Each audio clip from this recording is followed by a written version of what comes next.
1526. London, August 2010. A locked bag, a dead spy, and a question that Scotland Yard, MI6, and some of the best forensic experts in the world have spent 14 years trying to answer. They still don't agree on the answer. Gareth Williams was 31 years old, a Welsh mathematician, a genius, the kind of mind that gets recruited by GCHQ, Britain's most secretive intelligence agency, and then seconded to MI6. He worked on operations involving Russian organized crime.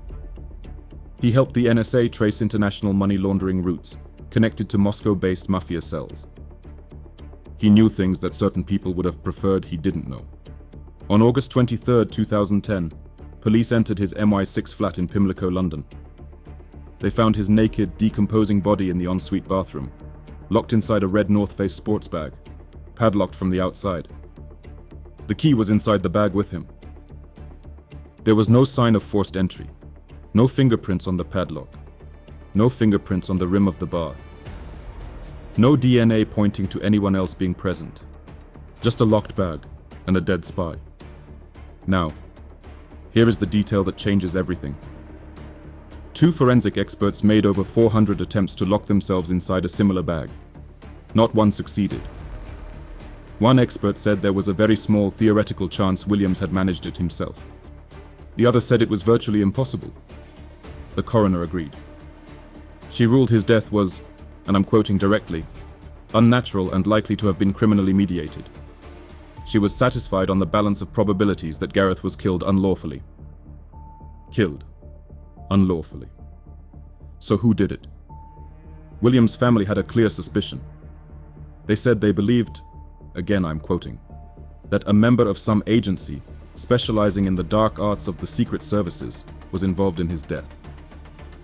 They also alleged that crucial DNA was interfered with, that fingerprints found at the scene were removed as part of a cover-up.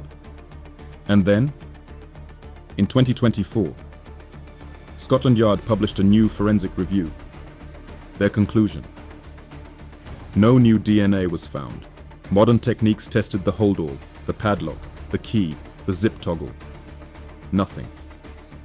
And so the Metropolitan Police concluded, 14 years after his body was found, that Williams was probably alone when he died.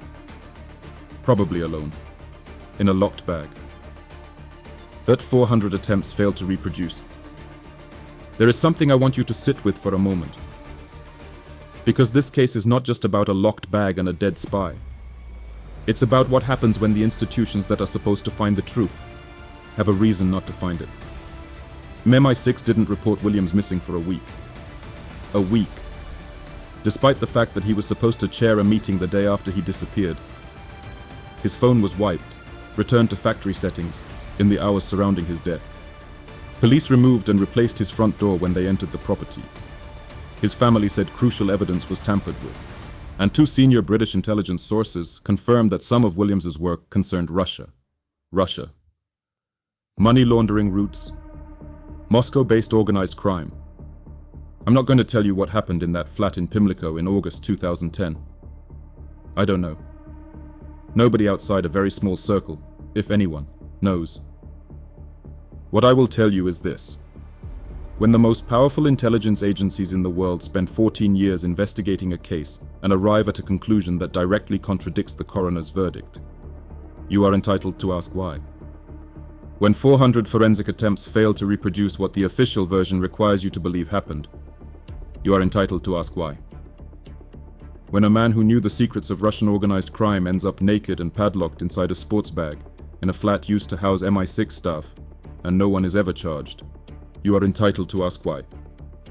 Gareth Williams, Welsh mathematician, MI6 analyst, found dead in a locked bag on August 23, 2010. Case officially closed. Officially. Subscribe. Because some cases deserve more questions than answers. And this is one of them.